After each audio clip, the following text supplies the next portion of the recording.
good, Steve. Appreciate the introduction. I'm really proud of our football team.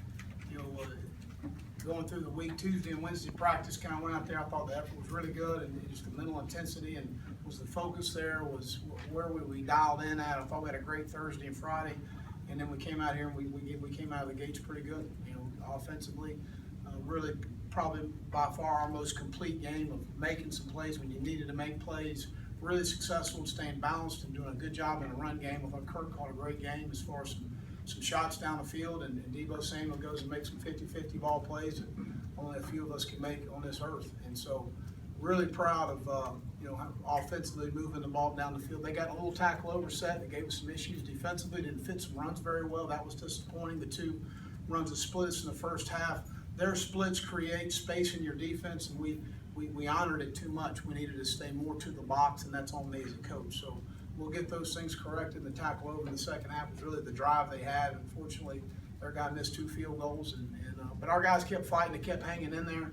Really proud of them. You know, you're a 2-4 and going in the open week, and the negativity is amazing. And then the guys just keep believing and having confidence in what we're doing. And that's what's happened here. So.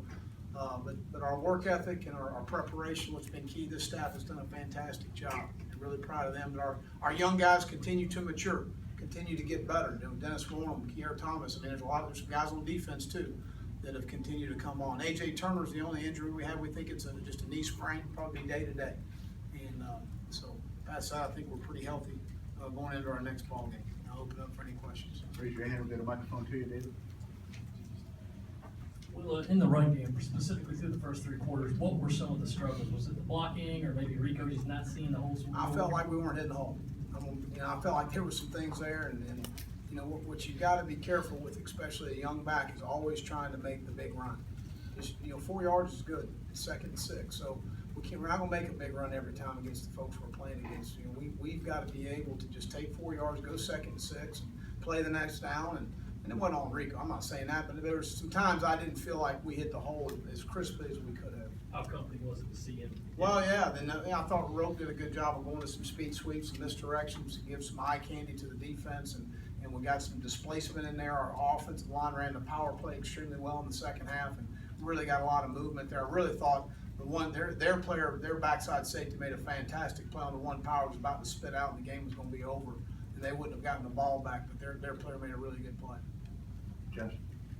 What factors, what's the difference between a quarterback who sort of will throw the ball away in trouble, Jake a couple of times just zipped it out of bounds, and a guy who won't do that? Is that a coaching point? Is that an instinct that some guys have and some guys? I think both. I think that there's a part of that is in the pocket awareness of when the rush is closing in, when do you need to get rid of the ball, you know, and there's some coaching tips that we can give with that.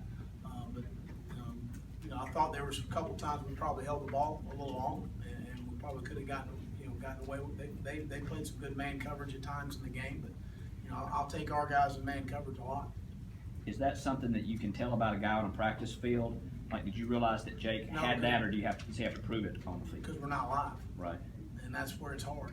It's hard to ever see how a guy's gonna, when the rush is coming and live bullets are coming at you, you don't ever know. And that's the predicament you get in as a coach. Do we go live and risk an injury, or do we say thud, and would he have gotten out of that situation?